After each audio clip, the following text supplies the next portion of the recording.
한니발 알프스를 넘다. 기원전 218년 5월 카르타고의 장군 한니발은 당시 유럽의 최강국이던 로마를 정벌하기 위해 군대를 이끌고 카르테헤나를 떠났다. 그 후 그는 에브로 강을 건너 피레네 산맥을 넘어 갈리아 지방을 횡단한 다음 알프스 산을 넘었다. 29세의 장군이었던 그가 거느린 군대는 총 2만 6천 명이었다. 그는 이 병력으로 동원 가능한 군대가 75만에 이르는 로마를 침공하기 위하여 여러 나라와 험준한 산악, 늪지대와 안개 자욱한 숲을 통과해야 하는 대장정을 시작했던 것이다.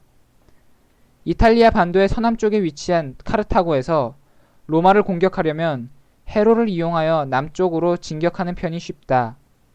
그러나 당시 로마는 남쪽과 동서쪽은 강력한 수비 태세를 갖추고 있었다. 그래서 한니발은 로마 북쪽을 공격하기로 결정하였는데, 북쪽으로 진격하자면 해군을 이끌고 남쪽으로 가는 것에 비해 서너 배가 넘는, 또한 강과 산맥을 건너고 수많은 이민족의 저항을 돌파해야 하는 엄청난 난관이 그 앞에 가로놓여 있었다. 한니발이 어떻게 알프스를 넘었는지는 아직도 알려지지 않고 있다. 그러나 그가 2만 6천 명의 군대와 30마리의 코끼리를 이끌고 알프스 산을 넘은 것은 틀림없는 역사적 사실이다. 그는 행군하는 동안 일개 병사와 마찬가지로 꽁꽁 언밥을 먹고 가파른 낭떠러지의 틈새에서 잠을 잤다고 한다. 한니발이 알프스를 넘는데 보름이 걸린 것으로 알려져 있다. 그는 중도에 증강하여 4만 6천 명에 이르는 병사 중 2만 명을 알프스 산을 넘으면서 잃었다. 그는 피레네 산맥을 넘을 때에도 1만 3천 명의 병사를 잃은 바 있었다. 일장공성망골고라는 말이 있다. 한 장군이 공을 이루려면 만 개의 해골이 생긴다는 뜻이다. 한니발이 알프스 산을 넘은 것은 누구도 이룰 수 없다고 믿었던 전쟁 신화를 이룬 대업이긴 하지만 그 신화를 위해 치른 대가는 엄청났던 것이다. 로마에서는 집정관 코르넬리우스에게 북쪽으로 나타난 뜻밖의 적을 막는 임무가 주어졌다. 로마의 총사령관은 병사들을 모아놓고 훈시하였다. 만일 여러분이 나와 함께 마르세유까지 진격한 경험이 있었더라면 나는 이런 말을 할 필요가 없을 것이다. 그때 나와 함께 갔던 로마 군대는 대승을 거두었으니까.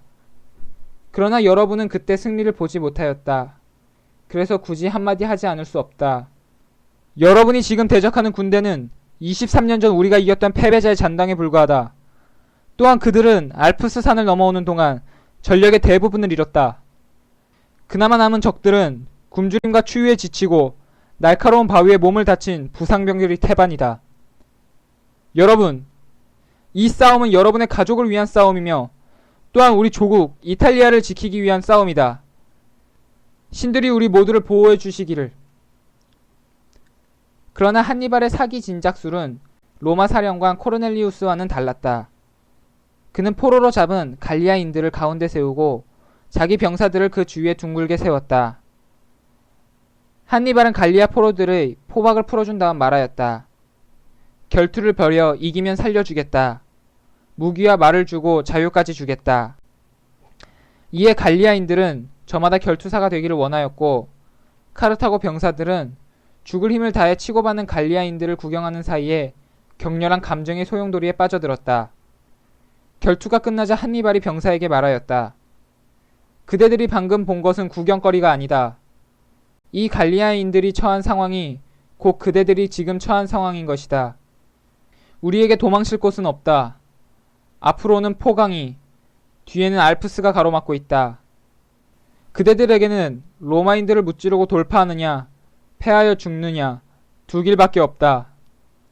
그대들이 승자가 된다면 그대들은 불사신조차도 바랄 수 없는 보상을 받게 될 것이다. 로마는 넓은 땅을 속국으로 지배하고 있다. 로마를 이기면 그들까지 다 우리 것이 된다.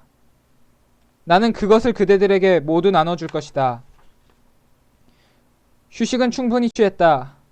우리에게는 고생이 앞을 가로막고 있지만 앞으로의 고생은 지금까지의 고생과는 다르다. 보수가 기다리고 있는 고생, 여러분 앞에는 눈부신 황금이, 아름다운 여자가, 고귀한 신분이 기다리고 있다. 나는 적장이 누구인지 모른다. 그러나 무슨 상관이냐. 나는 전쟁터에서 태어나 수경지에서 자랐다. 또한 천하의 용장 하밀카르가 나의 아버지이다. 그런 나에게 비교될 수 있는 장수는 이 세상에 있을 수 없다. 나는 그것을 대군을 이끌고 여기까지 온 것으로서 이미 충분히 증명하였다. 이 전쟁은 우리가 반드시 이긴다. 전쟁에서 이기면 그대들에게 에스파냐와 이탈리아를 상으로 주겠다. 세금은 자식 때까지 면제하겠다. 그 말을 원하면 그 말을 주고 노예로서 싸움에 참가하면 카르타고 시민권을 주겠다.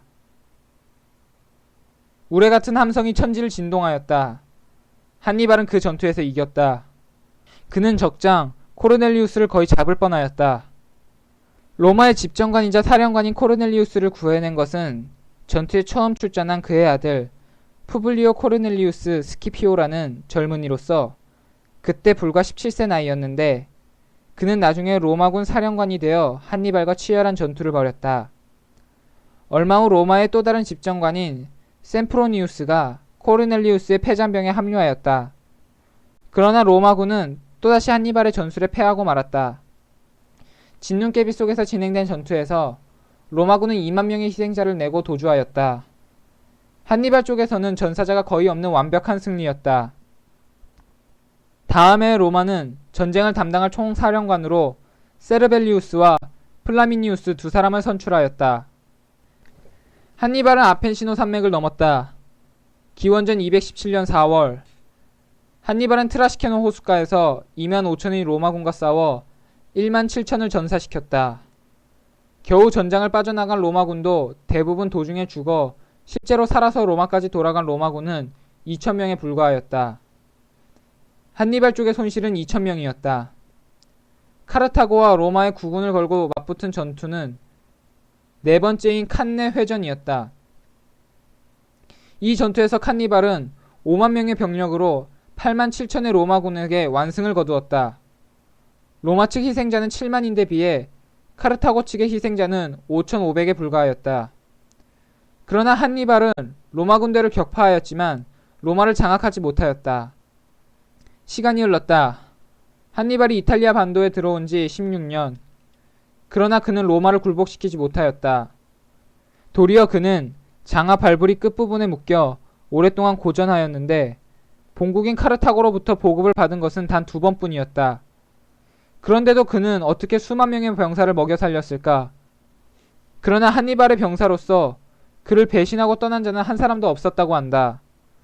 더구나 그가 지휘하고 있는 군대는 아프리카인과 에스파냐인, 갈리아인들이 섞여 혼성군이어서 병사들끼리 말조차 서로 통하지 않는 형편이었다. 그것이 천재적인 장군으로서 그의 카리스마일 것이다. 그는 과묵한 사람이었으며 무엇보다 병사를 아끼는 사람이었다. 한니발을 곁에서 지켜본 사람은 그의 행동은 다음과 같다고 적었다. 그는 추위도 더위도 묵묵히 견뎌내었다. 병사들과 동일한 거친 음식을 투정 없이 그것도 배고플 때만 먹었다. 잠 또한 잠자는 시간이기 때문이 아니라 꼭 잠을 자야 할 때만 잤다. 처리해야 할 일이 끊이지 않았기 때문에 그는 먹는 것이나 잠자는 것이나 쉬는 것보다 일을 우선하였다. 그는 밤낮을 가리지 않고 일했다. 잠은 그에게 포근한 휴식을 의미하는 것이 아니었다. 한니발은 출정한 지 16년 만에 로마 정복을 포기하고 카르타고로 귀환하였다. 그러나 카르타고에는 로마의 장수 스키피오가 먼저 와서 그를 기다리고 있었다. 스키피오는 그가 패퇴시킨 코르넬리우스의 아들로서 불과 24세의 로마군 장군이 되어 한니발이 장악한 에스파냐를 평정한 전과를 올린 장군이었다. 로마군과 카르타고군은 자바에서 전투를 벌였는데 그때 스키피오는 한니발이 사용하여 큰 성공을 거둔 전술을 역으로 이용하였다. 스키피오는 기병과 보병을 유기적으로 활용하여 한니발군을 완벽하게 패퇴시킴으로써 또 한 명의 명장으로 역사에 이름을 올렸다. 훗날 두 명장이 우연히 로도스라는 섬에서 만난 일이 있었다. 그때 스키피오는 자신보다 12살이나 많은 한니발에게 정중하게 물었다. 역사상 가장 뛰어난 장군이 누구라고 생각하십니까? 한니발이 대답했다. 마케도니아의 왕 알렉산드로스요. 그는 소규모의 병사로 페르시아 대군을 무찔렀소. 그는 인간이 상상할 수 없는 정복의 업적을 남겼소. 그러면 두 번째로 뛰어난 장군은 누구입니까? 에페이도스의 왕 피로스요. 그는 병법의 대가인데다가 수경지 건설의 중요성을 처음으로 인식한 사람이요. 그러면 세 번째로 뛰어난 장군은 누구입니까? 나요. 한니발이 말을 이었다. 그러나 내가 만일 자바에서 그대에게 패하지 않았더라면 나는 알렉산드로스를 앞질러 역사를 통틀어 첫째 가는 장군이 되었을 거요. 군대에 가본 사람은 알 것이다.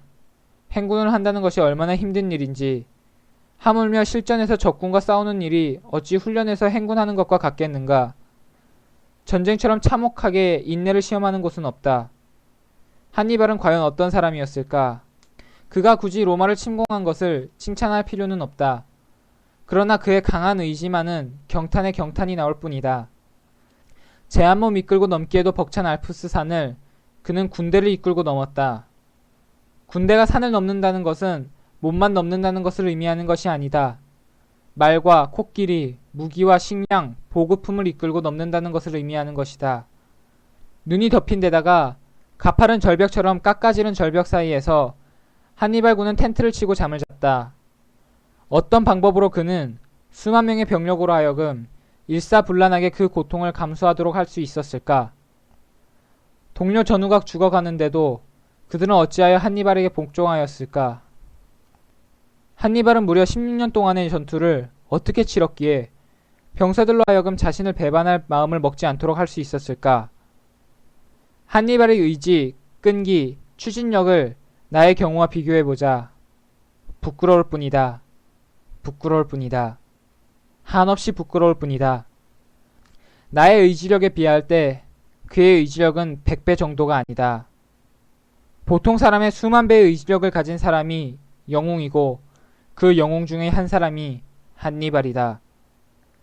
앞에 닥친 작은 일을 두려워하지 말자. 그것이 나의 알프스라고 생각하자.